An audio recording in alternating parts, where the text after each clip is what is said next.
All right, so we're back, and today, yes, I'm rocking a sleeveless shirt to show off the poppin' shoulder muscles.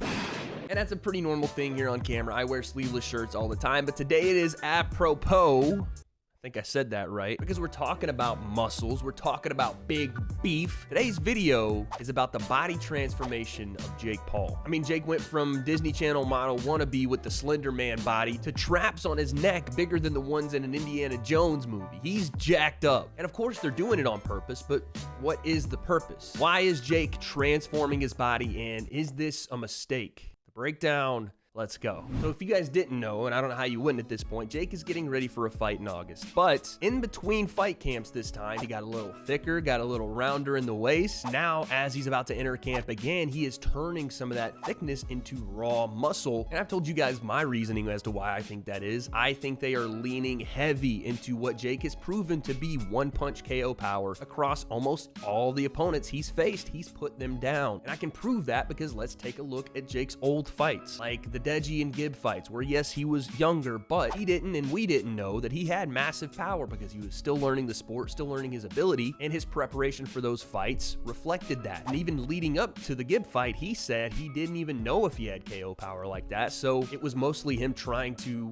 work his volume to figure out how to box. Now, after the Gib fight, where he said, oh, I can start putting guys down, and did so consistently all the way up until the Tyron Woodley fight, you started to see him take on a bit of a thicker frame, little by little, building up into that Ben Askren fight, where he came in looking pretty thick, and it was a concerted effort to go out and knock Ben out in one round. And then we saw a change when it came to the Tyron Woodley 1 fight. And that was something even we talked with BJ Flores about. Listen to the preparation that was going on in camp before that fight. They didn't know, just like we didn't know, if Jake could knock Woodley out. So switch the game plan. They wanted him to be a volume fighter. And say it doesn't go down in those first 4 or 5 rounds, right? And we do go to this distance. In your words, nothing changes, huh? It's a clean sweep.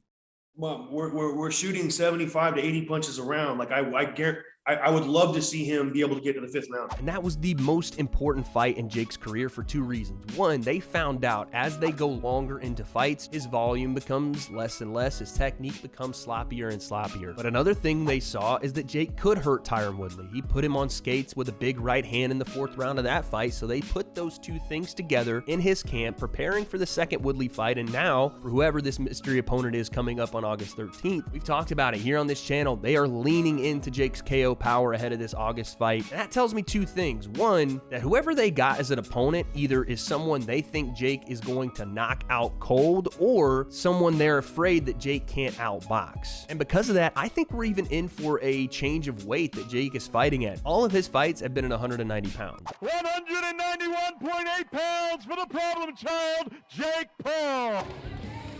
191.5, 191 and a half.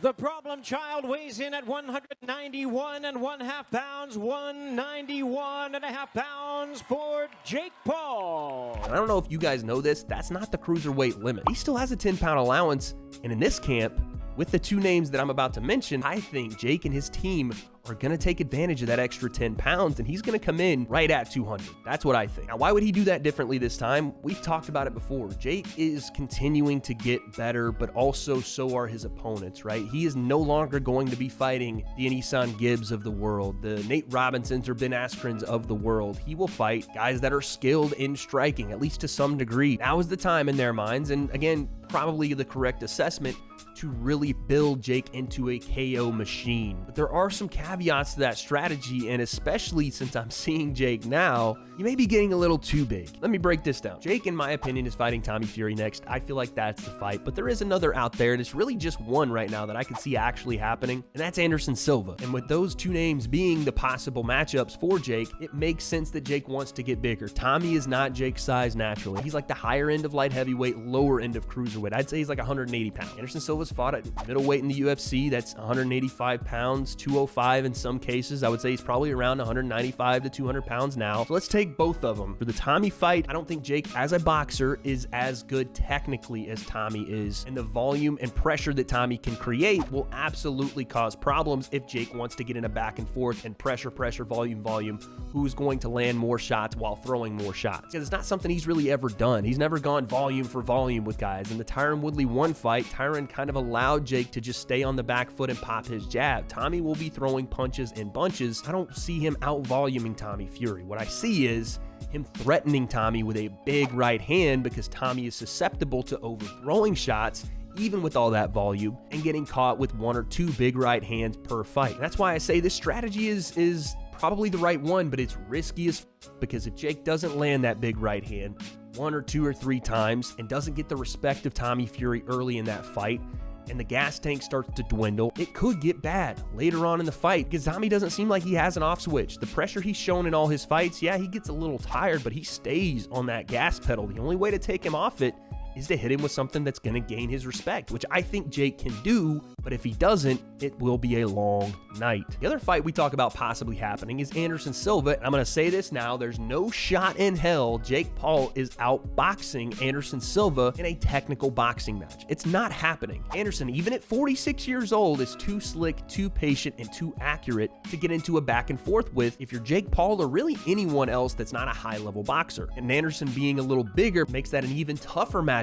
for Jake, which is why I would respect the hell out of him if he actually took that fight. But his added power and size would be, again, a way to combat Anderson's not only natural frame that's as big as Jake's, if not bigger, but also his technical striking skill that Jake just can't replicate. He can't. So instead, again, they have tried to turn him into a Hulk smash machine to squash spiders left and right, like that bully on the playground in 3rd grade that had no friends, so he went and tried to kill ants with a magnifying glass. Something wrong with those kids. You got to keep your eye on. But like I said with the Tommy fight, Jake putting on even more weight is a massive risk against a guy like Anderson. I just don't think he solves that puzzle, so they are going to have to rely on Anderson being a little slower at 46 and Jake being able to catch him with something early or late or at any point that gets the respect of Anderson Silva and makes him fold back into being a more reserved fighter. But again, Jake has now fought at 8 rounds and he's not going to go backward to fight at 6 or 4, or it doesn't make sense for him to do that now. So he has to have a frame, at least an ability for that frame to last all 8. Can it be done? Absolutely. How? He's going to have to pull down his volume. Based on the last Tyron Woodley fight, it was a stalemate between 2 guys that knew there was knockout power there, and Jake figured it out quicker and landed a big one. That performance might be a benchmark going forward as to how we see Jake fight. More patient, reserved, taking shots to give shots fighter, and it's a risky game, and I think, my personal opinion is, taking this road, while it is going to benefit Jake in the short term, I don't know how it will in the long term. There's a ceiling there, and you can't cover all those holes with band-aids like his KO power. At a certain level, it's going to have to be more than that, and I don't know where they're going to find it. And I could be talking out of my ass. They could be blowing him up in the meantime, and then camp starts and they cut out all the weights and they really shred him down again and hopefully hold on to a lot of the muscle mass they built during this time, but get rid of a lot of the water weight that's making him look so thick. And he fights with a little more added power, but still maintaining a little bit of volume and endurance throughout that fight. That could be the case. I just don't know if they do that, if Jake's technique will carry him against a guy like Tommy Fury, and for sure not against a guy like Anderson Silva. So it's almost a necessary evil. They have to make him bigger,